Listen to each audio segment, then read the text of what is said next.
ಓಂ ಸದ್ಗುರು ಶ್ರೀ ಶುದ್ಧ ಬ್ರಹ್ಮಣೇ ನಮಃ. ಸಮಸ್ತ ಶುದ್ಧ ಬ್ರಹ್ಮ ಸ್ವರೂಪರಲ್ಲಿ ಅನಂತ ಅನಂತ ಪ್ರಣಾಮಗಳು. ವೀರಶೈವ ಮತ್ತು ವೀರಮಹೇಶ್ವರರಲ್ಲಿರುವ ವ್ಯತ್ಯಾಸಗಳ ಬಗ್ಗೆ ನಿನ್ನೆ ಒಂದಿಷ್ಟು ವಿಚಾರ ಹೇಳಿದರು. ಶ್ರೀ ಸಿದ್ಧಾಂತ ಶಿಖಾಮಣಿ ಪರಮ ಪೂಜ್ಯ ಶ್ರೀ ಮಲ್ಲಿಕಾರ್ಜುನ ಶಿವಯೋಗಿಗಳ ಪ್ರವಚನ, ಆ ಪ್ರವಚನದ ಸಾರವನ್ನು ಸಂಗ್ರಹಿಸಿ ತಮ್ಮ ಭಾಷ್ಯವನ್ನು ಕರುಣಿಸಿದವರು ಬಿಜಾಪುರದ ಜ್ಞಾನಯೋಗಾಶ್ರಮದ ಪರಮ ಪೂಜ್ಯ ಸಿದ್ದೇಶ್ವರ ಸ್ವಾಮೀಜಿಯವರು. ಈ ಒಂದು ವಿಚಾರದಲ್ಲಿ 5ನೇ ಪರಿಚ್ಛೇದದ ಶ್ಲೋಕಗಳನ್ನು ಉಲ್ಲೇಖದಲ್ಲಿಟ್ಟುಕೊಂಡು ವೀರಶೈವ ಮತ್ತು ವೀರಮಹೇಶ್ವರರ ಬಗ್ಗೆ ಹೇಳಿದರು. ವೀರಶೈವ ಅಂದರೆ ತನ್ನ ಸಾಧನೆಯನ್ನು ತಾನು ಮಾಡಿಕೊಂಡು ವೈಯಕ್ತಿಕವಾಗಿ ಐಕ್ಯ ಸ್ಥಳಕ್ಕೆ ಹೋಗೋನು. ವೀರಮಹೇಶ್ವರ ಅಂತಂದ್ರೆ ಆತ ಕೂಡ ವೈಯಕ್ತಿಕವಾಗಿ ಐಕ್ಯ ಸ್ಥಳಕ್ಕೆ ಹೋಗಿ ಅಷ್ಟಕ್ಕೆ ನಿಲ್ಲದೆ ಲೋಕದ ಜೀವಿಗಳ ಬಗ್ಗೆ ಅಪಾರ ಕರುಣೆ ಹೊಂದಿ ತನಗಾದ ಸುಖ ಇತರರಿಗೂ ಆಗಲಿ ಅಂತೇಳಿ ಇತರರಿಗೂ ಮಾರ್ಗದರ್ಶನ ಮಾಡಿ ಅವರಿಗೂ ಅಂಗಲಿಂಗವಾಗುವುದು ಜೀವ ಶಿವನಾಗುವ ಮಾರ್ಗವನ್ನು ಉಪದೇಶ ಮಾಡುವಂಥವನೇ ವೀರಮಹೇಶ್ವರ ಅಂತ ಹೇಳಿದರು.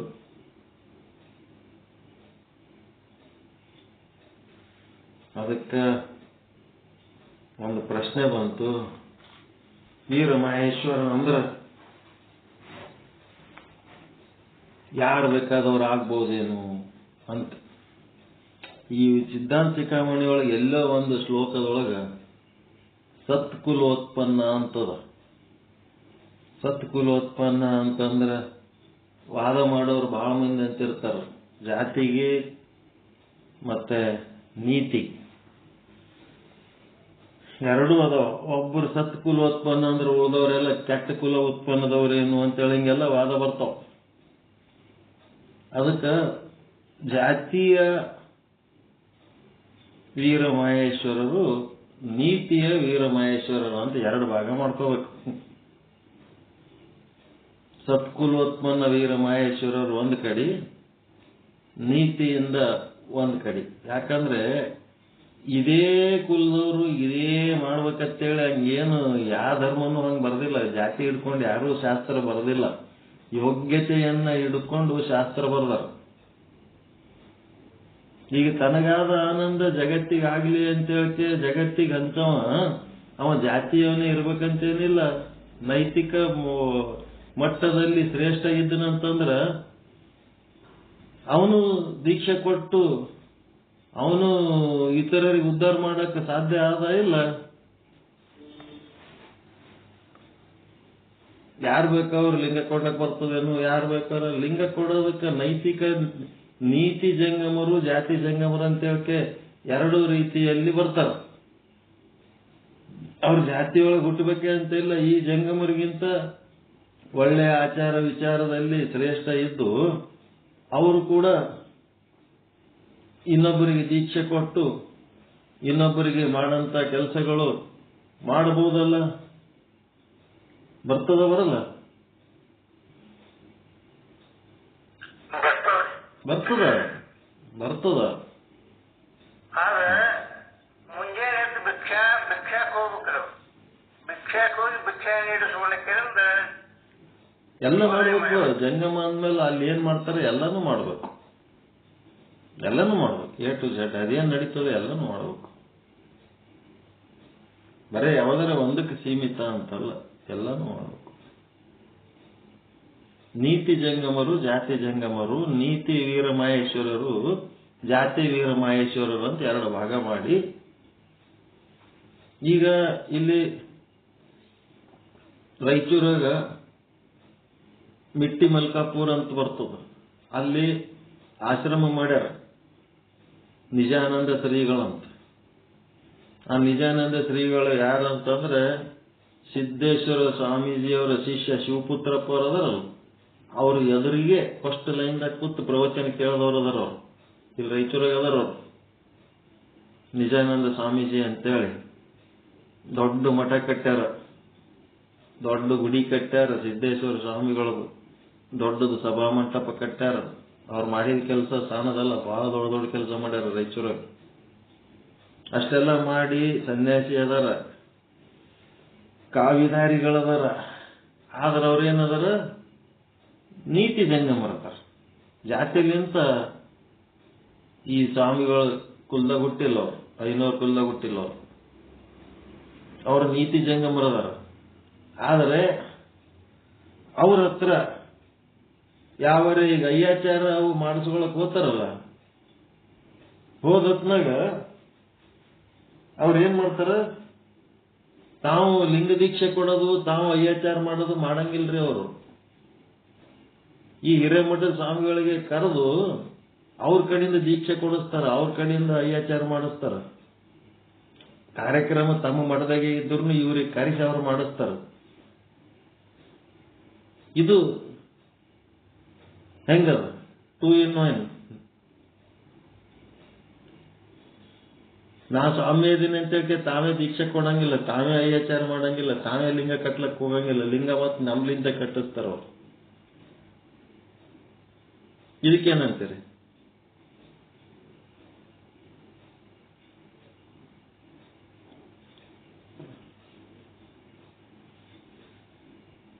ಆ ಸದ್ಗುಣ ಇದ್ದಕ್ಕ ಹಿರೇಮಠದಾಗ ಅವ್ರಿಗೆ ಕರೆದು ಕುಂದಿರಿಸಿ ಶ್ರಾವಣದಾಗ ಪುರಾಣ ಹೇಳಿಸ್ತಾರ. ಅವ್ರ ಕಡೆಯಿಂದ ಪುರಾಣ ಗದ್ದಿಗೆ ಮೇಲೆ ಕೂತು ಅವ್ರ ಪುರಾಣ ಹೇಳ್ತಾರ. ನಿಜಾನಂದ ಸ್ವಾಮಿಗಳು ಹಿರೇಮಠದ ಗದ್ದಿಗೆ ಮೇಲೆ ಕೂತು ಇವ್ರಿಗೆ ಅವ್ರ ಗೌರವಿಸ್ತಾರ, ಅವ್ರಿಗೆ ಇವ್ರಿಗೆ ಗೌರವಿಸ್ತಾರ. ಇದೇಂಗದ ಸಾಮರಸ್ಯ? ಇದಕ್ಕೇನಂತೀರಿ? ಏನಾರ ಅಂದ್ರಿ ಕಮೆಂಟ್.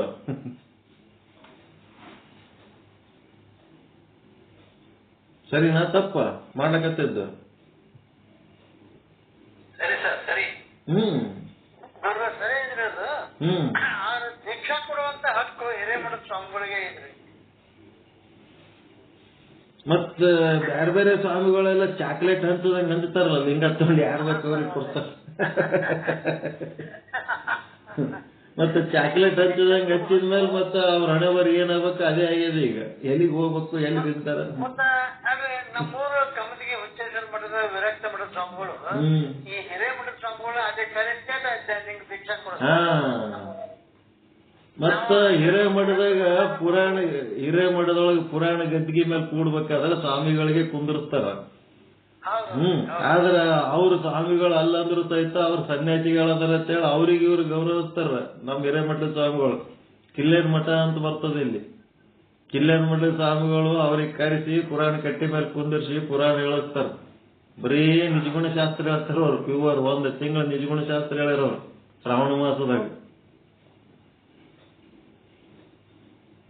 ಅದಕ್ಕ ಗೌರವ ಕೊಡೋದು ಚಲೋ ಬಿಡ್ರಿ. ಅದೆಲ್ಲ ಒಳ್ಳೆ ಕೆಲಸ. ಜ್ಞಾನಿಗಳಿಗೆ ಗೌರವಪೂರ್ಣವಾಗಿ ಕೊಡೋದು ಒಳ್ಳೆ ಕೆಲಸ, ಒಳ್ಳೆ ಕೆಲಸ.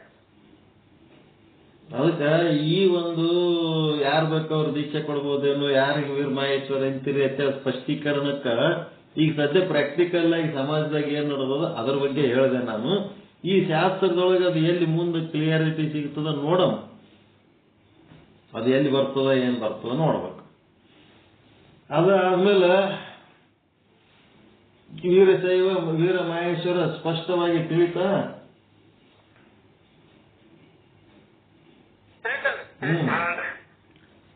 ಈಗ ಸುಮ್ ಗಪ್ಪು ಕೂತು ಕೇಳಿ ಹೋಗೋರು ವೀರಶೈವರು, ಕುಂತು ಕೇಳಿದ್ದು ಮತ್ತೆ ಹೊಳ್ಳಿ ಎಲ್ಲರಿಗೆ ಹೇಳೋರು ವೀರ ಮಹೇಶ್ವರರು. ಇಷ್ಟೇ ಇರೋದು. ಇತರರ ಬಗ್ಗೆ ಕಾಳಜಿ ವಹಿಸಿ ಎಲ್ಲರಿಗೆ ಉಪದೇಶ ಮಾಡೋರು ವೀರ ಮಹೇಶ್ವರರು. ತಾವಷ್ಟೇ ಕೇಳಿ ತಾವಷ್ಟೇ ಉದ್ಧಾರ ಆಗಿ ಹೋಗೋರು ವೀರಶೈವರು. ಅದಕ್ಕೆ ವೀರ ಮಹೇಶ್ವರ ಅಂದು ಭಕ್ತ ಮಹೇಶ ಪ್ರಸಾದಿ ಅಂತ 3 ಸ್ಥಳಗಳಲ್ಲಿ ಅವರು 6 ಸ್ಥಳ ಇಬ್ರು ಅದರ, ವೀರಮಹೇಶ್ವರರು ವೀರಶೈವರು ಇಬ್ರು ಏನದರ 6 ಸ್ಥಳಗಳನ್ನ ಸಾಧನೆ ಮಾಡ್ತಾರ. ಆದ್ರೆ ವೀರಮಹೇಶ್ವರ, ಭಕ್ತ ಮಹೇಶ, ಪ್ರಸಾದಿ ಇವುಗಳನ್ನ ಮೇಜರ್. ಯಾಕಂತಂದ್ರೆ ಸಮಾಜದ ಜೀವಿಗಳಿಗೆ ಉಪದೇಶ ಮಾಡ್ಬೇಕಲ್ಲ. ಒಂದೇ ಸಲ ಐಕ್ಯ ಸ್ಥಳ ಸುದ್ದಿ ಹೇಳಿದ್ರೆ ಅವ್ರೇನ್ ಮಾಡ್ಬೇಕು? ಅದಕ್ಕೆ ಅವ್ರೇನ್ ಮಾಡ್ತಾರ, ಭಕ್ತ ಮಹೇಶ ಪ್ರಸಾದಿ ಸ್ಥಳವನ್ನು ಮೇಜರ್ ಇಟ್ಕೊಂಡಿರ್ತಾರಂತ. ಯಾರು? ವೀರ ಮಹೇಶ್ವರರು. ಯಾಕಂದ್ರೆ ಅವ್ರ ಬೆನ್ನಿಂದ ಸಮಾಜದ ನಂಟದ, ಸಮಾಜ ಅತ್ಯುನ್ನತ ಸಾಧಕರದು ಇರಂಗಿಲ್ಲದು, ಅದು ಎಂತವ್ರ ಬೇಕಂತವ್ರದೇ ಇರ್ತದ. ಅದಕ್ಕೆ ಅವ್ರೇನ್ ಮಾಡ್ಬೇಕು, ಭಕ್ತ ಮಹೇಶ ಪ್ರಸಾದಿ ಸ್ಥಳದ್ದೇ ವಿಚಾರಗಳು ಅವ್ರು ಹೇಳ್ಕೊತಿರ್ಬೇಕು. ಈ ಪ್ರಾಣಲಿಂಗಿ ಶರಣ ಸ್ಥಳ ಐಕ್ಯ ಸ್ಥಳದ ಸಾಧನೆ ಮೇಜರ್ ಯಾರು ಮಾಡ್ತಾರ ಅಂತಂದ್ರ ವೀರಶೈವರು ಮಾಡ್ತಾರಂತ. ಯಾಕಂದ್ರೆ ಅವರು ತಮ್ಮಷ್ಟಕ್ಕೆ ತಾವೇ ಕುಂತು ಒಳಗೆ ಸಾಧನೆ ಮಾಡಿ ಗಟ್ಟಿಮುಟ್ಟಾತಾರ ಅವ್ರು ವೀರಶೈವರು ಎಲ್ಲ ಹೇಳಿ. ಮತ್ತೆ ನೀನೇನ್ ಹೇಳಿದ್ರಪ್ಪ ಅಂತಂದ್ರೆ, ಈಗ ನಿಜಗುಣ ಶಾಸ್ತ್ರ ಹೇಳೋ ಸ್ವಾಮೀಜಿಗಳು ಅವರಿಗೆ ಒಟ್ಟ ಕರ್ಮ ಬೇಕು, ಹಿಡಿಯಲ್ಲ ಅವರಿಗೆ. ಬರೇ ಜ್ಞಾನ ಒಂದೇ, ಜ್ಞಾನ ದೇವತ್ತು ಕೈವಲ್ಯಂ. ಅದನ್ನ ಈ ಸಿದ್ಧಾಂತ ಶಿಖಾಮಣಿ ಒಪ್ಪಂಗಿಲ್ಲ. ಬರೇ ಜ್ಞಾನ ಹೇಳ್ತೀನಿ ಕರ್ಮ ಇಲ್ಲ ಅಂತಂದ್ರ ಅವ್ರಿಗೆ ಮೋಕ್ಷ ಆಗಂಗಿಲ್ಲ. ಬರೇ ಕರ್ಮ ಮಾಡ್ತೀನಿ ಜ್ಞಾನ ಇಲ್ಲ ಅಂದ್ರೂ ಮೋಕ್ಷ ಆಗಂಗಿಲ್ಲ. ಒಂದು ಪಕ್ಷಿ ಹಾರಬೇಕು ಅಂತಂದ್ರೆ ಕರ್ಮ ಮತ್ತು ಜ್ಞಾನ ಎರಡು ಬೇಕೆ. ಕರ್ಮ ಮತ್ತು ಜ್ಞಾನ ಎರಡು ಬೇಕೆ. ಅದಕ್ಕೆ ಕರ್ಮಹೀನವಾದ ಜ್ಞಾನ, ಜ್ಞಾನಹೀನವಾದ ಕರ್ಮ ಎರಡು ನಿಷ್ಫಲ ಆಗ್ತವ. ಇಬ್ರು ಇದ್ರಂತ, ಕುರುಡ ಮತ್ತು ಕುಂಟ ಒಂದು ಮನೆಯೊಳಗ ಇದ್ದಾಗ ಮನಿಗೆ ಬೆಂಕಿ ಹತ್ತಂತ. ಅವ ಕುರುಡಗ ಬೆಂಕಿ ಹತ್ತಿದಾಗ ಯಾಕಡೆ ಹೋಗ್ಬೇಕಂತ ಗೊತ್ತಿರ್ಲಾರ್ದ ಯಾಕಡೆ ಹೋಗಿ ಬೆಂಕಿಯಾಗಿ ಬಿದ್ದು ಸತ್ತದ. ಕುಂಟ ಬೆಂಕಿ ಕಾಣ್ಲಕತ್ತದ, ಆದ್ರೆ ಎದ್ದು ಹೋಲಕ್ ಬರ್ಲಾರ್ದಕ್ಕೆ ಅವ ಸುಟ್ಕೊಂಡು ಸತ್ತ. ಹಿಂಗೇನಾತ ಅಂದ್ರೆ ಇವರು ಸಾಧನೆಗಳು ನಿಷ್ಫಲ ಆಗ್ತವ. ಕರ್ಮ ಮತ್ತು ಜ್ಞಾನ ಎರಡು ಸಮುಚ್ಚಯ ಆದರೆ ಮೋಕ್ಷಕ್ಕೆ ದಾರಿ ಅಂತ ವೀರಶೈವ ತತ್ವ ಹೇಳುತ್ತದೆ. ವೀರಶೈವ ವೀರಮಹೇಶ್ವರರು ಕರ್ಮ ಜ್ಞಾನ ಎರಡನ್ನೂ ಸಾಧಿಸುತ್ತಾರೆ. ಆದ್ದರಿಂದ ಅವರು ಪೂರ್ಣ ಜೀವಿಗಳು. ಬರೀ ಕರ್ಮ ಮಾಡಿ ಜ್ಞಾನ ಇರ್ಲಾರ್ದವರು ಅಪೂರ್ಣ ಜೀವಿಗಳು. ಬರೀ ಜ್ಞಾನ ಹೇಳಿ ಕರ್ಮ ಮಾಡ್ಲಾರ್ದವ್ರು ಅಪೂರ್ಣ ಜೀವಿಗಳೇ. ಅದಕ್ಕೆ ವೀರಶೈವ ಸಿದ್ಧಾಂತ ಏನದಲ್ಲ, ಸಿದ್ಧಾಂತ ಶಿಖಾಮಣಿ, ಇದು ಅಷ್ಟು ಸಡ್ಲು ಬಿಡಂಗಿಲ್ಲ. ಕರ್ಮ ಬಿಟ್ಟಕ್ಕೆ ಬರೀ ಜ್ಞಾನ ಹೇಳ್ರಿ ಅಂತಂದ್ರೆ ಇಲ್ಲ, ಕರ್ಮನೂ ಮಾಡ್ಬೇಕು. ಚನ್ನಬಸವಣ್ಣವರು ಪರ್ಫೆಕ್ಟ್ ಆಗಿ ಹೇಳ್ತಾರೆ, ಕರ್ಮ ಮಾಡಬೇಕಂತ ಹೇಳ್ತಾರ. ಅಲ್ಲೆಲ್ಲೇ ಯಾವಾಗ ಊರಿಗೆ ಹೋಗಿದ್ದೆವು, ಊರಿಗೆ ಹೋದಾಗ ಕರ್ಮ ಮಾಡ್ಲಾರ್ದೆ ಬರೇ ಜ್ಞಾನ ಹೇಳ್ಕೊತ ಕೂತ್ರ ಹೆಂಗ್ ಮೋಕ್ಷ ಆಗ್ಬೇಕು, ಕರ್ಮ ಜ್ಞಾನ ಎರಡೂ ಇರಲೇಬೇಕಾಗ್ತದ ಅಂತ ಹೇಳಿ ಅಂದುಬಿಟ್ಟೆ. ಅವರೆಲ್ಲರೂ ಬರೀ ಜ್ಞಾನ ಹೇಳೋ ಸ್ವಾಮಿಗಳೇ ಇದ್ರ ಅಲ್ಲಿ ವೇದಿಕೆ ಮೇಲೆ. ಮತ್ತೊಂದು ದೊಡ್ಡದೊಂದು ಸರ್ವಜ್ಞನ ವಚನ ಹೇಳಿಬಿಟ್ಟೆ, ಖಂಡಿಸದೆ ಕರಣವನು, ದಂಡಿಸದೆ ದೇಹವನು. ಮನಸ್ಸು ಮತ್ತು ದೇಹಗಳಿಗೆ ಒಂದು ಒಳ್ಳೆ ಎಕ್ಸರ್ಸೈಸ್ ಇರಲಾರ್ದೆ ಕರ್ಮ ಇಲ್ಲ, ಉಪಾಸನೆ ಇಲ್ಲ. ಉಂಡುಂಡು ಸ್ವರ್ಗವನ್ನೈದುವೆನೆಂದಡೆ. ಆ ಸ್ವರ್ಗವನ್ನೇನು ರಂಡೆಯಾಳುವಳೆ ಸರ್ವಜ್ಞ ಅಂತೇಳಿ ಬರೇ ಪುಸ್ತಕ ತಗೊಂಡು ಶಾಸ್ತ್ರ ಹೇಳಕ್ಕೆ ಮೋಕ್ಷ ಹೊಂದುತ್ತೀನಿ ಅಂತಂದ್ರ ಆ ಮೋಕ್ಷದ ಬಾಗಿಲ್ದಾಗ ಏನು ರಂಡಿ ಕುಂತಾಳೇನು ಅಂತೇಳಿ ಅನ್ನಂಗ ವಚನದ ಅರ್ಥ ಹೇಳಿಬಿಟ್ಟೆ. ಅವ್ರೆಲ್ಲರಿಗೆ ನೋವಾಗಿಬಿಡುತ್ತೆ ಈ ಮಾತು ಕೇಳಿ. ಯಾಕಂದ್ರೆ ಅವರು ಎಲ್ಲ ಬರೇ ಜ್ಞಾನ ಹೇಳೋರು ಅದರದೇ ತಲೆ ಕೆಡಿಸ್ಕೊಂಡು ಅದೇ ತಲೆಯಾಗಿ ತುಂಬಿಕೊಂಡು ಅದಕ್ಕೆ ತಲೆ ಹಾಕಂತವ್ರು. ಅವ್ರು ಏನ್ ಮಾಡ್ಬಿಟ್ರು, ನಮ್ಮನ್ನ ಕಳ್ರು ಅಂದ್ಬಿಟ್ರು. ಇವರು ಕಳ್ರು ಇವರೆಲ್ಲ. ಹೆಂಗಂತಂದ್ರೆ ಒಬ್ಬನ ಜೀವನಾಗ ಕಷ್ಟಪಟ್ಟು ದುಡಿದು 8 ತಾಸು ಕೆಲಸ ಮಾಡಿದ್ದಕ್ಕ ಅವ ಕೆಲಸ ಮಾಡಿಸ್ಕೊಂಡವ ಒಂದು 500 ರೂಪಾಯಿ ಕೊಟ್ಟಿದ್ನಂತ ಕೂಲಿ. ಅವ ಜೇಬ್ನಾಗ ಇಟ್ಕೊಂಡು ಬರಾಗ ದಾರ್ಯಾಗ ಒಬ್ಬವ ಏನ್ ಮಾಡಿದ್ನಂತ, ಅವನ ಜೇಬ್ನಾಗಿಂದು 500 ರೂಪಾಯಿ ಅವ ಕಸ್ಕೊಂಡಂತ. ಕಸ್ಕೊಂಡ ಮೇಲೆ ಈಗ ಆ 500 ರೂಪಾಯಿ ಮಾಲಕ ಯಾರು? ಕಸ್ಕೊಂಡವ 500 ರೂಪಾಯಿ ಮಾಲಕನು, ದುಡ್ದವ 500 ರೂಪಾಯಿ ಮಾಲಕನು?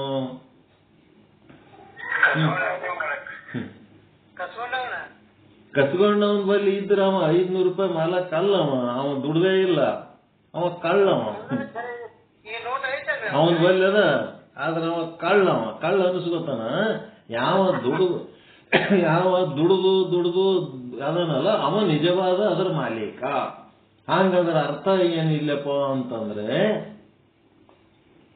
ಅವ್ರೆಲ್ಲ ಸ್ವಾಮಿಗಳಿಗೆ ಏನೇನೋ ಹೆಸರುಗಳಿದ್ವಪ್ಪ, ಹೆಸರುಗಳು ಹೇಳ್ಬೇಕಂತ. ಇಲ್ಲಿ ನಾವು ಬಹಳ ಕಷ್ಟಪಟ್ಟು ದುಡಿದು ಜ್ಞಾನಾದೇವತು ಕೈವಲ್ಯಂ ಅಂತೇಳಿ ನಾವು ಅಲ್ಲಿ ತಿಳ್ಕೋತ್ ಬಂದೀವಿ. ಇದು ನಮ್ದೇನದ, ದುಡ್ದದ್ದು. ನಮ್ಮದು ಮೋಕ್ಷ ಏನದ, ದುಡಿದು ಗಳಿಸಿದ ಮೋಕ್ಷ ಅದ.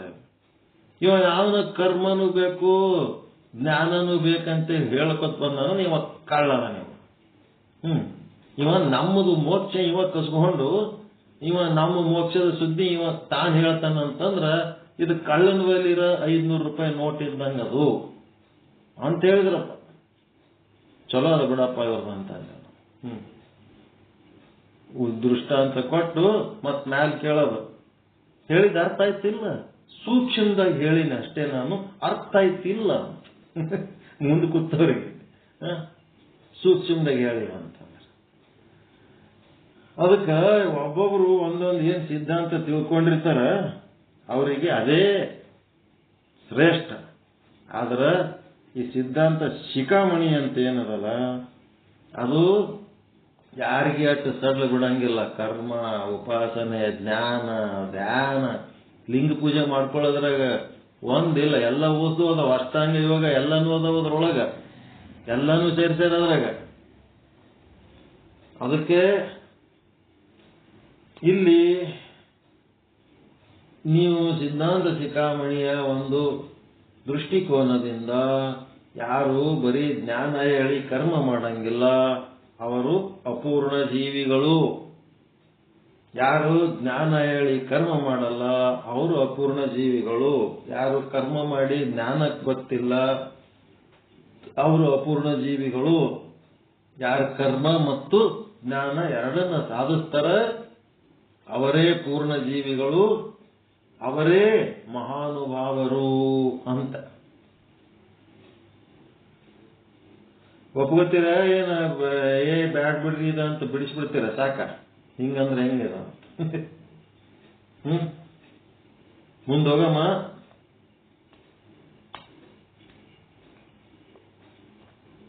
What is next? ನಿಮ್ಮ ವಿಚಾರ ಏನದ ಈ ತರ ಹೇಳೋದ್ರ ಬಗ್ಗೆ?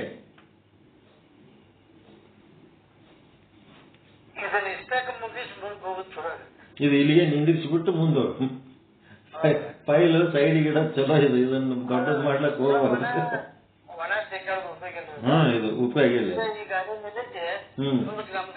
ಮುಂದೋಗ ಗಾಡಿ.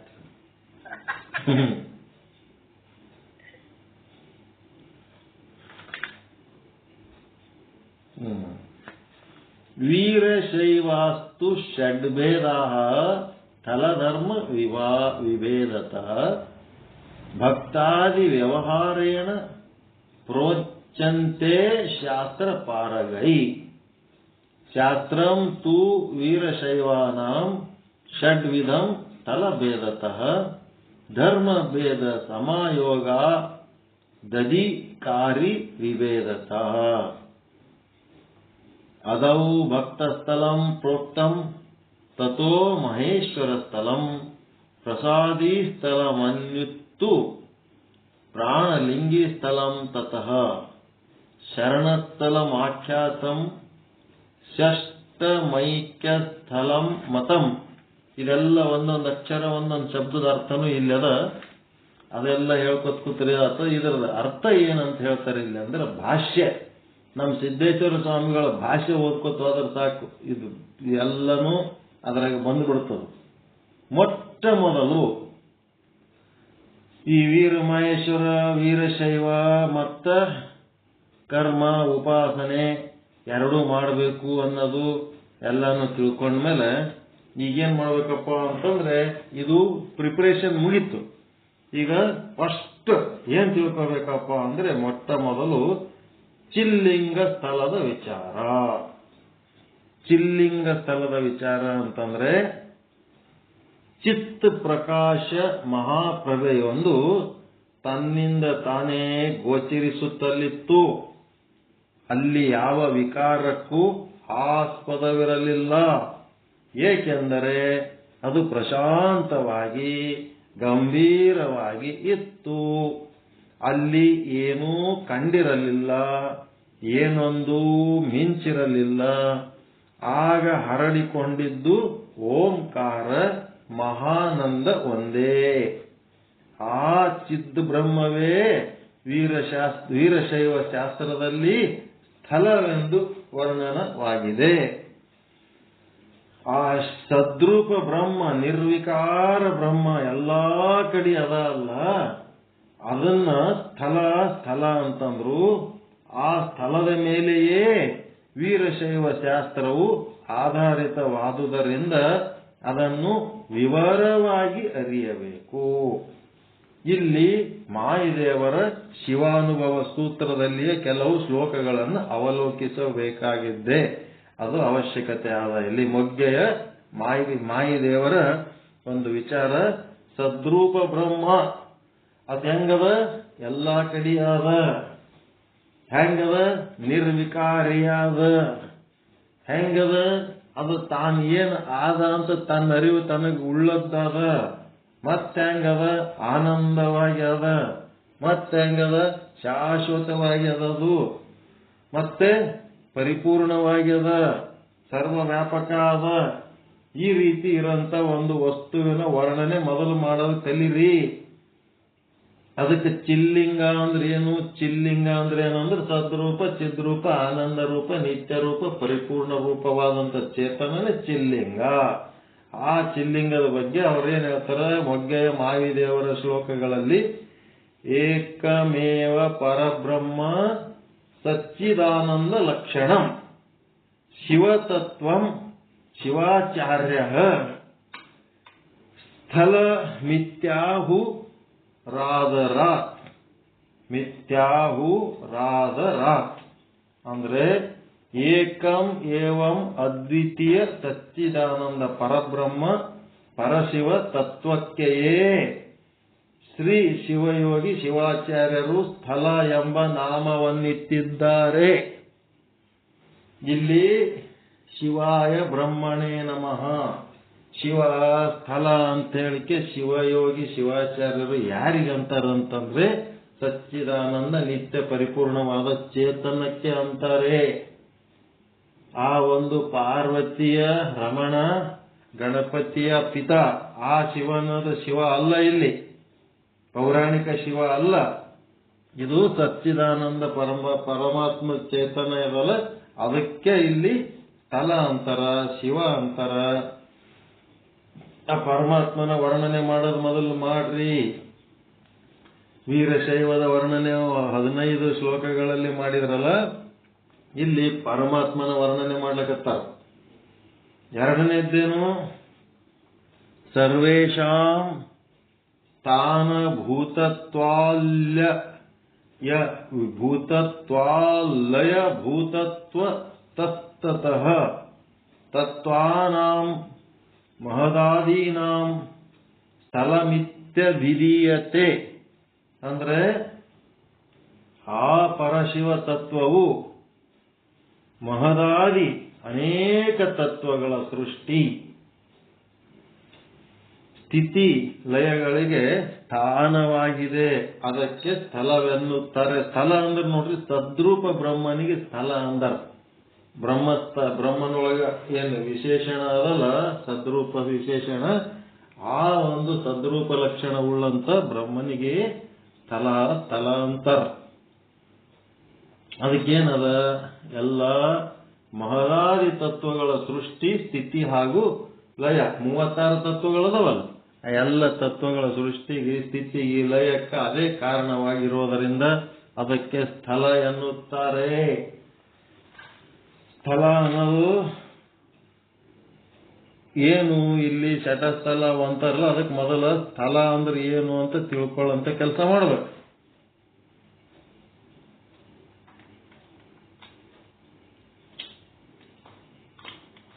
ಈ 36 ತತ್ವ ಮಹದಾದಿ ತತ್ವ ಏನದವಲ್ಲಿ ಎಲ್ಲ ತತ್ವಗಳು ಎಂತ ತತ್ವ ಇವು? ಬ್ರಹ್ಮನು ಒಂದು ತತ್ವ ಹೌದಾ ಇಲ್ಲ? ಬ್ರಹ್ಮನು ಒಂದು ತತ್ವ. ಮತ್ತ ಇವು 36 ತತ್ವ, 24 ತತ್ವ, 17 ತತ್ವ ಏನೇನ್ ಅಂತಿರ್ತಿರಲ್ಲ, ಈ ತತ್ವಕ್ಕ ಆ ತತ್ವಕ್ಕ ವ್ಯತ್ಯಾಸ ಏನದ? ಈ ತತ್ವಕ್ಕೆ ಏನದಂದ್ರ 36 ತತ್ವಗಳು ಆರೋಪಿತ ತತ್ವಗಳು. ನಾಮರೂಪಗಳಿಂದ ಇವಕ್ಕ ಆರೋಪ. ಆ ಬ್ರಹ್ಮಗ ಯಾವುದು ಆರೋಪ ಇಲ್ಲ, ಅದು ಅನಾರೋಪಿತ ತತ್ವ. ಇವೆಲ್ಲ ಶಬ್ದಗಳು ಗೊತ್ತಿರ್ಬೇಕು ನಿಮಗ. ಬ್ರಹ್ಮನೇ 36 ತತ್ವಗಳ ರೂಪದಲ್ಲಿ ಪ್ರಕಟವಾಗ್ಯಾನ. ಆದ್ರ ಆ 36 ತತ್ವಗಳಿಗೆ ನಾಮರೂಪಗಳಿಂದ ಆರೋಪ ಕೊಟ್ಟಿವಿ ನಾವು. ಈಗ ಕಂಬಿ ಪ್ರಕಾಶ್ ಅವರು ಅನ್ನೋದಿದ ಆರೋಪ ಹೌದಾ ಅಲ್ಲ? ಅವರೊಳಗಿರುವ ಕೂಟಸ್ಥ ಅನಾರೋಪಿತ ತತ್ವ. ಈಗ ಅವ್ರದ್ದು ನಾಮರೂಪಾದಿಗಳು ಏನದವ, ಅದು ಆರೋಪಿತ ತತ್ವ. ತಿಳಿತೀರ? ಆರೋಪಿತ ತತ್ವ ಅನಾರೋಪಿತ ತತ್ವಗಳಂತ. ಅನಾರೋಪಿತ ತತ್ವ ಒಂದೇ ಬ್ರಹ್ಮ. ಅದಾದ್ಮೇಲೆ ಉಳಿದದ್ದು ಎಲ್ಲನೂ ಬ್ರಹ್ಮನೇ ಆದ. ಅವಕ್ಕೇನ್ ಮಾಡಿವಿ? ನಾಮರೂಪಾದಿಗಳಿಂದ ಆರೋಪ ಕೊಟ್ಟುಬಿಟ್ಟಿವಿ. ಬ್ರಹ್ಮಗೆ ಮತ್ತೊಂದು ಹೆಸರಿಟ್ಟೀವಿ. ಬ್ರಹ್ಮಗೆ ಬ್ರಹ್ಮ ಅಂದದ್ದು ಅನಾರೋಪಿತ. ಆದ್ರ ಬ್ರಹ್ಮಗೆ ಮತ್ತೆ ಬೇರೆ ಬೇರೆ ಹೆಸರು ಕೊಟ್ಟಿವೇ ಇಲ್ಲ, ನಾಮರೂಪಗಳು. ಎಷ್ಟು ವಸ್ತುಗಳು ಅದಾವ ಅಷ್ಟು ಹೆಸರು ಕೊಡ್ತೀವಿ. ಎಲ್ಲಾ ವಸ್ತುಗಳು ಬ್ರಹ್ಮ ಸ್ವರೂಪನೇ ಅದಾವು. ಅದಕ್ಕೆ ಸ್ಥಳ ಅಂದ್ರೆ ಬ್ರಹ್ಮ, ಶಿವ, ಪರಮಾತ್ಮ, ಸಚ್ಚಿದಾನಂದ ಅಂತ ಅದರ ಅರ್ಥ. ಮತ್ತೆ ಅದೇನದ? ಮಹದಾದಿ ಅನೇಕ ತತ್ವಗಳ ಸೃಷ್ಟಿ ಸ್ಥಿತಿ ಲಯಗಳಿಗೆ ಸ್ಥಾನವಾಗಿದೆ. ಮತ್ತೇನದ? ಯತ್ರಾದೌ ಸ್ಥೀಯತೆ ವಿಶ್ವಂ ಪ್ರಾಕೃತಂ ಪೌರುಷಂ ಯತಃ ಲೀಯತೆ ಪುನರಂತೆ ಚ ಸ್ಥಳಂ ತತ್ಪ್ರೋಚ್ಯತೆ ತತಃ. ನೋಡ್ರಿ, ಕಂಬಿ ಪ್ರಕಾಶ್ ಅವ್ರ ಮುಂದೆ ನಾವು ದೊಡ್ಡ ಪಂಡಿತರಂಗ್ ಸಂಸ್ಕೃತ ಶ್ಲೋಕ ಓದ್ಕೊತ್ ಕೂತೀವಿ. ಅನ್ಲಕ್ ಬರಲ್ಲ, ಮಣ್ಣಿಲ್ಲ, ಅದನ್ನು ಅನ್ಲಕತ್ತೀವಿ. ಅನ್ಬೇಕಾಗ್ಯದ. ಈಗ ಅದು ಬರ್ಲಿಲ್ಲ ಅಂದ್ರೂ ಅನ್ಬೇಕೀಗ, ಅನಿವಾರ್ಯವಾಗಿ ಅದು ಅನ್ಬೇಕು. ಹೆಂಗ್ ಬಂದಂಗ ಅನ್ಬೇಕು. ತೆಳಗದ್ರ ಅರ್ಥ ಅದ, ಆ ಅರ್ಥ ಮುಖ್ಯ ನಮಗ್. ಆ ಶ್ಲೋಕದೊಳಗ ಅದು ಹೆಂಗ್ ಅನ್ಬೇಕನ್ನೋದು ಮುಂದೆ ಅವ್ರ ಪದ್ಧತಿ ಪ್ರಕಾರ ಎಲ್ಲ ಅನ್ನಿಸ್ತಾರೆ. ಎಲ್ಲ ಶ್ಲೋಕಗಳು ಪಾರಾಯಣದಾಗ ನಮ್ಗೀಗ ಅದರ ಅರ್ಥಗಳ ಸಲುವಾಗಿ ನಾವಿಲ್ಲಿ ಕುಂತೀವಿ. ಇದೇನದ? ಸರ್ವೇಶಾಂ ಅದಲ್ಲ. ಯತ್ರದೌ ಸ್ಥೀಯತೆ ವಿಶ್ವಂ ಪ್ರಾಕೃತಂ ಪೌರುಷಂ ಯಥ ಲೀಯತೆ ಪುನರಂತೆ ಚ ಸ್ಥಳಂ ತತ್ಪ್ರೋಚ್ಯತೆ ತತಃ. ಅಂದ್ರ ಪ್ರಕೃತಿ ಪುರುಷ ಸಂಬಂಧಿತ ವಿಶ್ವವು ನಿರ್ಮಾಣಗೊಳ್ಳುವ ಮುಂಚೆ ಎಲ್ಲಿ ಇತ್ತೋ, ಇಲ್ಲಿ ಪ್ರಕೃತಿ ಮತ್ತು ಪುರುಷ ಸಂಬಂಧಿತ ವಿಶ್ವವು ನಿರ್ಮಾಣಗೊಳ್ಳುವುದಕ್ಕಿಂತ ಮುಂಚೆ ಎಲ್ಲಿ ಇತ್ತೋ ಹಾಗೂ ಕೊನೆಗೆ ಯಾವುದರಲ್ಲಿ ಲಯ ಹೊಂದುತ್ತದೆಯೋ ಅಂತ ತತ್ವಕ್ಕೆ ಫಲ ಎನ್ನುತ್ತಾರೆ. ಈ ವಿಶ್ವ ಮೊದಲು ಎಲ್ಲಿತ್ತದು? ಆ ಬ್ರಹ್ಮನೊಳಗೆ ಇತ್ತ ಇಲ್ಲ? ಸೃಷ್ಟಿ ಆಗೋದ್ರಕ್ಕಿಂತ ಮೊದಲ. ಮತ್ತ ಸೃಷ್ಟಿ ಆದ್ಮೇಲೆ ಎಲ್ಲಿ ಅದದು? ಬ್ರಹ್ಮನೊಳಗೆ ಆದ. ಮತ್ತ ಲಯ ಆಗಿ ಎಲ್ಲಿ ಹೋಗ್ತದದು? ಬ್ರಹ್ಮನೊಳಗೆ ಹೋಗ್ತದ. ಹಿಂಗಾಗಿ ಇದಕ್ಕ ಸ್ಥಳ ಸ್ಥಳ ಅಂತಾರ. ಸ್ಥಳ ಅನ್ನೋ ಶಬ್ದಕ್ಕ ಎಷ್ಟು ಅರ್ಥ ಕೊಟ್ಟಾರ ಅಂದ್ರೆ ಅಷ್ಟು ಅರ್ಥಗಳು ಕೊಟ್ಟಾರ. ಸೃಷ್ಟಿ ಸ್ಥಿತಿ ಲಯ ಇದಕ್ಕ ಯಾವಾಗ ಆಧಾರ ಆಗ್ಯದೋ, ಈ ಇಡೀ ವಿಶ್ವದ ಸೃಷ್ಟಿಗೆ ಆಧಾರ, ಸ್ಥಿತಿಗೆ ಆಧಾರ, ಲಯಕ್ಕೆ ಆಧಾರ ಯಾವುದೋ ಅದಕ್ಕೆ ಸ್ಥಳ ಎನ್ನುತ್ತಾರೆ. ಮುಂದೆ ಸ್ಥಳ ಶಬ್ದದಲ್ಲಿ ಮುಂದೆ ಸ್ಥಕಾರೋ ಸ್ಥಾನವಾಚಕ, ಶಾಲ್ಯಕಾರೋ ಸ್ಥಾನವಾಚಿ ಸ್ಯ, ಸ್ಥಕಾರೋ ಸ್ಥಾನವಾಚಿ ಸ್ಯ, ಲಕಾರೋ ಲಯವಾಚಕ, ತಯೋ ಕಾರಣೀಭೂತಂ ಯತ್ ತದೇವ ಸ್ಥಳ ಮುಚ್ಯತೆ. ಅಂದ್ರ ಸ್ಥಳ ಶಬ್ದದಲ್ಲಿ ಸ್ಥ ಎನ್ನ ಶಬ್ದ ಏನದ ಸ್ಥಿತಿವಾಚಕ ಮತ್ತು ಲ ಏನದ ಲಯವಾಚಕ. ಸೃಷ್ಟಿ ಸ್ಥಿತಿ ಲಯಗಳಿಗೆ ಯಾವುದು ಅಭಿನ್ನ ನಿಮಿತ್ತೋಪಾದಾನ ಕಾರಣವಾಗಿದೆಯೋ ಅದೇ ಸ್ಥಳ ಅಂತ. ಅಭಿನ್ನ ನಿಮಿತ್ತ ಉಪಾದಾನ ಕಾರಣವಾಗಿರೋದು ಅಂತಂದ್ರೆ ಇದ್ರ ಬಗ್ಗೆ ರಗಡ್ ಗೊತ್ತದ ನಿಮಗೆ. ನಿಮಿತ್ತ ಕಾರಣ ಅಂದ್ರೇನು, ಉಪಾದಾನ ಕಾರಣ ಅಂದ್ರೇನು ಅಂತೇಳೆಲ್ಲ ಗೊತ್ತದ ನಿಮಗೆ. ಅದು ಅಭಿನ್ನ ನಿಮಿತ್ತೋಪಾದಾನ ಕಾರಣವಾಗಿರುವುದೇ ಸ್ಥಳ. ಈ ವಿಶ್ವಕ್ಕೆ ಅಭಿನ್ನ ನಿಮಿತ್ತೋಪಾದಾನ ಕಾರಣ. ಕಾರ್ಯ ಅಂದ್ರೆ ಜಗತ್ತು. ಈ ಕಾರ್ಯಕ್ಕ ನಿಮಿತ್ತ ಕಾರಣ ಯಾರು? ಶಿವ. ಮತ್ತೆ ಉಪಾದಾನ ಕಾರಣ ಯಾವುದು? ಶಕ್ತಿ. ಆ ಶಿವಶಕ್ತಿ ಇಬ್ರು ಹೆಂಗ್ ಅದರಪ್ಪ ಅಂದ್ರೆ ಅಭಿನ್ನವಾಗಿದ್ದಾರೆ. ಅಭಿನ್ನ ನಿಮಿತ್ತ ಉಪಾದಾನ ಕಾರಣ ಅಂತ. ಗಡಿಗೆ ಕಾರ್ಯ. ಗಡಿಗಿದು ನಿಮಿತ್ತ ಕಾರಣ ಯಾರಂದ್ರ ಕುಂಬಾರ. ಮತ್ತ ಗಡಿಗೆಗಳ ಕೆಸರು ಏನದ ಅದು ಉಪಾದಾನ ಕಾರಣ. ಹಿಂಗಿದ್ದಾಗ ಕುಂಬಾರ ಮತ್ತು ಗಡಿಗೆ ಭಿನ್ನ ಭಿನ್ನ ಅದರ. ಕುಂಬಾರ ಇದ್ದಲ್ಲಿ ಗಡಿಗೆ ಇಲ್ಲ, ಗಡಿಗೆ ಇದ್ದಲ್ಲಿ ಕುಂಬಾರ ಇಲ್ಲ. ಅದಕ್ಕೇನಂತಾರ? ಭಿನ್ನ ನಿಮಿತ್ತೋಪಾದಾನ ಕಾರಣ ಅಂತಾರ. ಇಲ್ಲಿ ಹೆಂಗದಪ್ಪ ಅಂದ್ರೆ ಅಭಿನ್ನ ನಿಮಿತ್ತೋಪಾದಾನ ಕಾರಣ ಅಂತಂದ್ರ ಆ ಜಗತ್ತು ತಯಾರು ಮಾಡಿ ಆ ಶಿವಶಕ್ತಿಯರು ಎಲ್ಲಿ ಹೇಳ್ಯಾರಪ್ಪ ಅಂದ್ರೆ ಜಗತ್ತಿನೊಳಗೆ ಅದರ, ಅಭಿನ್ನವಾಗಿ ಅದರ. ಅದಕ್ಕೇನಂತಾರ? ಅಭಿನ್ನ ನಿಮಿತ್ತೋಪಾದಾನ ಕಾರಣ ಅಂತಾರ. ಅಧಿಷ್ಠಾನಂ ಸಮಸ್ತಸ್ಯ ಸ್ಥಾವರಸ್ಯ ಚರಸ್ಯ ಚ ಜಗತೋ ಯದ್ ಭವೇತತ್ವಂ ತದ್ವಿ ವೈ ಸ್ಥಳ ಮುಚ್ಯತೆ. ಮತ್ತೇನ್ ಹೇಳಿದ್ರು? ಸರ್ವ ಚರಾಚರ ಜಗತ್ತಿನ ಅಧಿಷ್ಠಾನ ತತ್ವ ಯಾವುದು ಇದೆಯೋ ಅದೇ ಸ್ಥಳವೆನಿಸುತ್ತದೆ. ಚರ ಅಂದ್ರೇನ್ರಿ? ಚರ ಅಂದ್ರೇನು? ಅಚರ ಅಂದ್ರೇನು? ಚರ ಅಂದ್ರೆ ಚಲಿತವು, ಓಡಾಡವು. ಜಂಗಮ. ಜಂಗಮ ಅಂದ್ರೆ ಮೂವ್ಮೆಂಟ್ ಇರೋವು ಚರ. ಅಚರ ಅಂದ್ರೆ ಚಲಿಸಲಾರದು. ಈ ಗಿಡ ಮರಗಳು, ಬೆಟ್ಟಗಳು, ಪರ್ವತಗಳು ಅಚರ. 84 ಲಕ್ಷ ಜೀವರಾಶಿಗಳಲ್ಲಿ ಓಡಾಡ ಜೀವಿಗಳದವ, ಅವು ಚರ. ಹೀಗಾಗಿ ಈ ಸಕಲ ಸಚರಾಚರಗಳಿಗೆ ಅಧಿಷ್ಠಾನ ತತ್ವ, ಮೂಲ ಆಧಾರ ತತ್ವ ಯಾವುದದ ಅದಕ್ಕೆ ಸ್ಥಳ ಎನ್ನುತ್ತಾರೆ. ಆಧಾರಂ ಸರ್ವಶಕ್ತೀನಾಂ ಜೇಷಿತಾಮಖಿಲಾತ್ಮಾನಾಂ ಯತ್ತತ್ವಂ ಭವತಿ ಪ್ರಾಜ್ಞೈ ಸ್ಥಳಂ ತತ್ಪರಿಗೀಯತೆ. ಅಂದ್ರೆ ಜಗತ್ತಿನಲ್ಲಿರುವ ಸರ್ವಶಕ್ತಿಗಳಿಗೆ, ಏನೇ ಶಕ್ತಿ ಇರ್ಬೋದು, ಸಕಲ ಜ್ಯೋತಿ ಕಾಯಗಳಿಗೆ, ಬೆಳಕಿನ ಎಷ್ಟೇ ಬ್ಯಾಟ್ರಿ ಇರ್ಬೋದು, ದೀಪ ಇರ್ಬೋದು, ಬೆಂಕಿ ಇರ್ಬೋದು, ಕರೆಂಟ್ ಇರ್ಬೋದು, ಮತ್ತಿನ್ನೇನೇನಾರು ಇರ್ಬೋದು, ಇವೆಲ್ಲದಕ್ಕೂ ಯಾವ ತತ್ವ ಆಧಾರವಾಗಿದೆ ಅದಕ್ಕೆ ಸ್ಥಳ ಎನ್ನುತ್ತಾರೆ. ಬ್ರಹ್ಮ ಆತ್ಮಕ್ಕೆ ಸ್ಥಳ ಅಂದರ ಅನ್ನೋದು ಇಷ್ಟೆಲ್ಲ ವರ್ಣನೆ ಮಾಡಿ ಹೇಳಕತ್ತಾರ ಅವರು.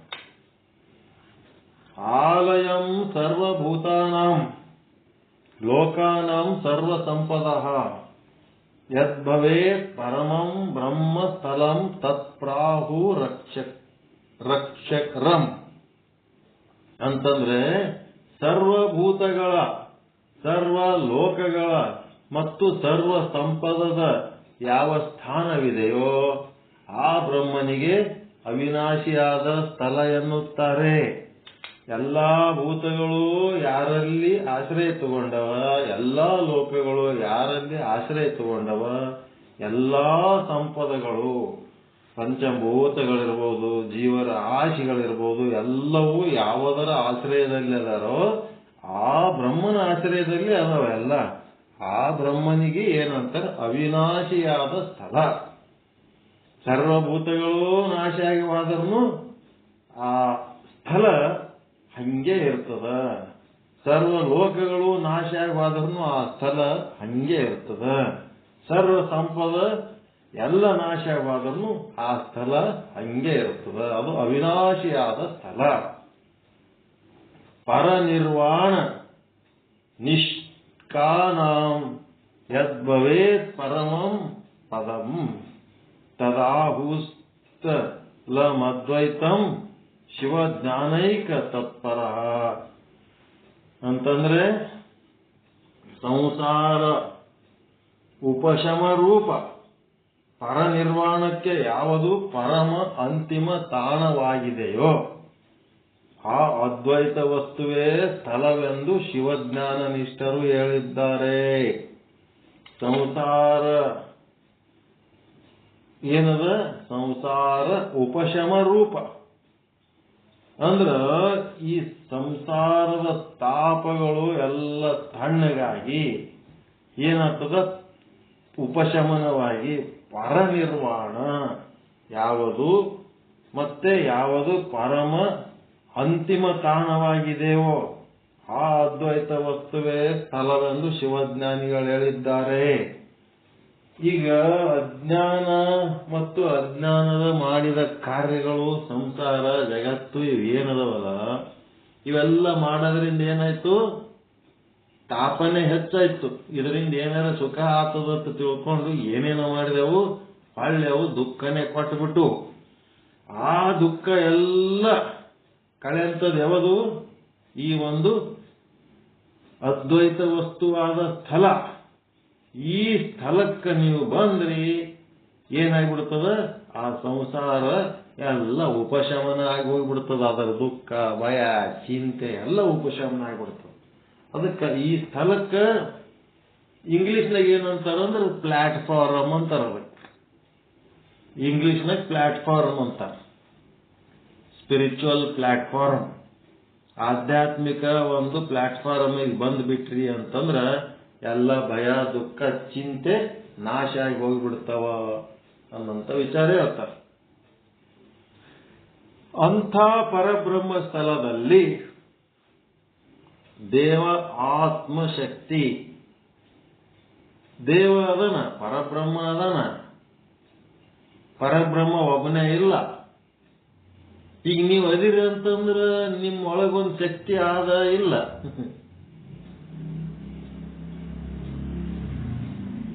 ನಿಮ್ಮ ಒಳಗೆ ಶಕ್ತಿ ಆದಿಲ್ಲಪ್ಪ. ಹಂಗ ಪರಬ್ರಹ್ಮನ ಸ್ಥಳದಲ್ಲಿ ದೇವನ ಆತ್ಮಶಕ್ತಿ, ಪರಾಶಕ್ತಿ ಅದು ಧರ್ಮಚಾರಿಣಿಯಾಗಿ ಪತಿಯಂತೆಯೇ ಪರದೈವವಾಗಿ ನೆಲೆಸಿದೆ. ಆ ಸ್ಥಳಕ್ಕೆ ಅಭಿನ್ನವಾಗಿ ಆ ಅವಸ್ಥೆಯಲ್ಲಿ ಬೇರೆ ಶಕ್ತಿಗಳು ಇರಲಿಲ್ಲ, ಸೃಷ್ಟಿಗಳಿರಲಿಲ್ಲ. ಆ ಶಕ್ತಿಗಳು ಎಷ್ಟೇ ಇದ್ರೂ ಸಹಿತ ಇಲ್ಲಿ ತನಕ ಬ್ರಹ್ಮ ಅಂತ ಯಾವ ಸ್ಥಳ ಹೇಳ್ಯಾರಲ್ಲ, ಆ ಶಕ್ತಿಗಳು ಆ ಬ್ರಹ್ಮನಿಂದ ಭಿನ್ನ ಇಲ್ಲ, ಬ್ರಹ್ಮನನ್ನೇ ಆಶ್ರಯಿಸಿವೆ. ಮತ್ತ ಏನು ಜಗತ್ತಿನ ಸೃಷ್ಟಿಗಳದವ ಆ ಎಲ್ಲ ಸೃಷ್ಟಿಗಳು ಆ ಬ್ರಹ್ಮನಿಂದ ಭಿನ್ನ ಇಲ್ಲ. ಪರಮಾತ್ಮನ ಲೀಲೆ ಪ್ರಾರಂಭವಾಯಿತು. ಶಕ್ತಿಗಳು ಮತ್ತು ಸೃಷ್ಟಿಗಳು ಬ್ರಹ್ಮನಿಂದ ಅಭಿನ್ನವಾಗಿ ಆರಂಭವಾಗಿ ಬಿಟ್ಟು ಅವೆಲ್ಲ. ಅದಕ್ಕೆ ಪರಮಾತ್ಮನ ಲೀಲೆ ಆರಂಭವಾಯಿತು. ಆ ಅವರ್ಣನೀಯ ಪ್ರಶಾಂತ ಚಿತ್ತ ಸಾಗರದಲ್ಲಿ ಸೂಕ್ಷ್ಮತಮ ಕಂಪನ ಕಂಡು ಬಂದಿತು. ಅದು ಸದ್ರೂಪ ಬ್ರಹ್ಮ ಈ ಜಗತ್ತು ಸೃಷ್ಟಿ ಆಗೋದಕ್ಕಿಂತ ಮೊದಲ ಸೊಮ್ಮ ಬಿದ್ದಿತ್ತು. ಅದು ಯಾವಾಗ ಜಗತ್ತು ಸೃಷ್ಟಿ ಮಾಡಬೇಕು ಅಂತ ಸಂಕಲ್ಪ ಅಲ್ಲಿ ಉಂಟಾಯ್ತೋ ಆವಾಗ ಅದೇನ್ ಮಾಡ್ತು, ಸೂಕ್ಷ್ಮವಾಗಿ ಕಂಪಿಸಲಕತ್ತು. ಯಾವುದು? ಸದ್ರೂಪ ಬ್ರಹ್ಮ. ಆ ಪರಾಶಕ್ತಿ ಸಾಮರಸ್ಯ ಶಕ್ತಿಯ ಒಂದಂಶ ವಿಕಾಸಗೊಂಡಿತು. ಆ ಪರಾಶಕ್ತಿ ಎಲ್ಲಿರುವ ಸಾಮರಸ್ಯ ಶಕ್ತಿ ಒಂದಂಶ ವಿಕಾಸಗೊಂಡಿತ್ತು. ಆಗ ಶಕ್ತಿ ಭಕ್ತಿ ಎಂಬ ಎರಡು ತತ್ವಗಳು ಮೂಡಿ ನಿಂತವು. ಶಕ್ತಿ ಮತ್ತು ಭಕ್ತಿ ಅಂತ ಎರಡು ತತ್ವ ಮೂಡಿ ನಿಂತು. ಯಾವಾಗ ಜಗತ್ತು ಸೃಷ್ಟಿ ಮಾಡಬೇಕು ಅಂತ ಪರಮಾತ್ಮನಲ್ಲಿ ಲೀಲೆ ಆರಂಭ ಆದಾಗ ಆ ಪ್ರಶಾಂತವಾದ ಚಿತ್ ಸಾಗರದಲ್ಲಿ ಕಂಪನ ಮೂಡಿ ಬಂತು. ಆವಾಗ ಏನಾಯ್ತು, ಒಂದು ವಿಕಾಸ ಉಂಟಾಯ್ತು.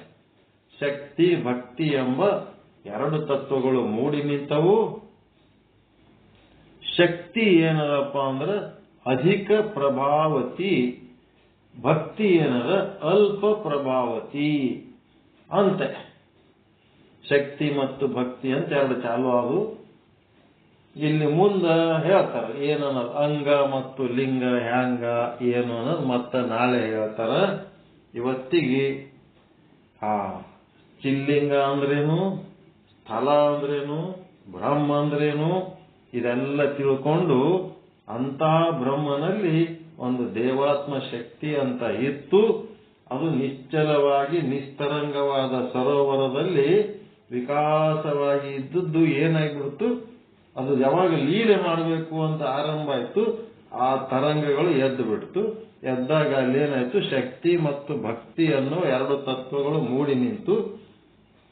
ಆ ಶಕ್ತಿ ಅನ್ನೋದೇನದು ಅಧಿಕ ಪ್ರಭಾವತಿ ಮತ್ತು ಭಕ್ತಿ ಅನ್ನೋದು ಅಲ್ಪ ಪ್ರಭಾವತಿ ಅಂತ ಪ್ರಭೆ ಉಳ್ಳದಂತ ಈ ರೀತಿ ತಿಳ್ಕೊಂಡು ಮತ್ತೆ ಇದರ ಮುಂದಿನ ಭಾಗ ನಾಳೆ ವಿಚಾರ ಮಾಡಮು. ಇದು ಪರಮಾತ್ಮನ ಚಿಂತನ ಅದ. ಸರಳವಾಗಿ ಹೇಳ್ಯಾರ, ನಾವು ಸರಳವಾಗಿ ಕೇಳಮು. ತಿಳಿದಷ್ಟು ತಿಳಿಲಿ, ಬಿಟ್ಟಷ್ಟು ಬಿಡ್ಲಿ. ಆದ್ರೂ ಎಲ್ಲರಿಗೂ ಇದು ತಿಳಿತದ ಅಂತ ಅನ್ಕೊಂಡಿನಿ ನಾನು. ಯಾಕಂದ್ರೆ ವಿಚಾರ ಸಾಗರ ಓದಿದವರಿಗೆ ಇದೇನು ಅಂತ ವಿಷಯ ದೊಡ್ಡದು ಗಂಭೀರ ವಿಷಯ ಅಲ್ಲ. ಆದ್ರೂ ಕೆಲವೊಂದು ಶಬ್ದಗಳು ವ್ಯತ್ಯಾಸ ಆಗೋದ್ರಿಂದ ಅದು ತಿಳಿದಿಲ್ಲ ಇದು ತಿಳಿದಿಲ್ಲ ಅಂತ ಬಹಳ ತಲೆ ಕೆಡಿಸ್ಕೋಬೇಡ್ರಿ. ಏನಾರ ತಿಳಿದಿಲ್ಲ ಅಂತಂದ್ರೆ ನಮ್ಗ ಕೇಳ್ರಿ, ಏನಾರ ತಿಳಿದ್ರೆ ಹೇಳ್ತೀವಿ. ಆದ್ರೆ ವಿಚಾರ ಸಾಗರದಾಗ ಹೆಂಗ್ ಡೀಪ್ ಆಗಿ ಹೋಗಿವಿ ಅಷ್ಟು ಡೀಪ್ ಆಗಿ ಇದ್ರಾಗ ನಾವು ಹೋಗಿಲ್ಲ. ಮೇಲೆ ಓದಿವಿ. ಅದು ಎಷ್ಟು ತಿಳಿದಷ್ಟು ತಿಳ್ಕೊಳ್ಳೋಣ. ಏನ್ ಮಾಡ್ಲಕ್ಕ ಸಾಧ್ಯ ಅದ ಮಾಡೋಣ ಅಂತ ಹೇಳುವ ಮೂಲಕ ನನ್ನ ಚಿಂತನವನ್ನು ನಾನು ನಿಮ್ಮೆಲ್ಲರ ಪಾದಕ್ಕೆ ಅರ್ಪಿಸ್ತಿದ್ದೇನೆ. ಎಲ್ಲರಿಗೂ ಒಳಿತಾಗಲಿ, ಎಲ್ಲರಿಗೂ ಶುಭವಾಗಲಿ. ಜೈ ಶುದ್ಧ ಬ್ರಹ್ಮ, ಜೈ ಜೈ ಶುದ್ಧ ಬ್ರಹ್ಮ. ಓಂ ಶಾಂತಿ ಶಾಂತಿ ಶಾಂತಿ. ಎಲ್ಲರಿಗೂ ಶರಣು ಶರಣಾರ್ಥಿಗಳು. ಓಂ ನಮಃ ಶಿವಾಯ. ಓಂ ನಮಃ ಶಿವಾಯ.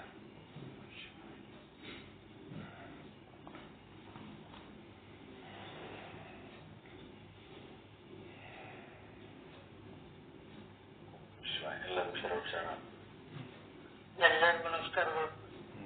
ಎಲ್ಲರಿಗೂ ನಮಸ್ಕಾರ. ಎಲ್ಲ ಪರಮ ಪೂಜ್ಯ ಶರಣ ಸ್ವಾಮಿಗಳು.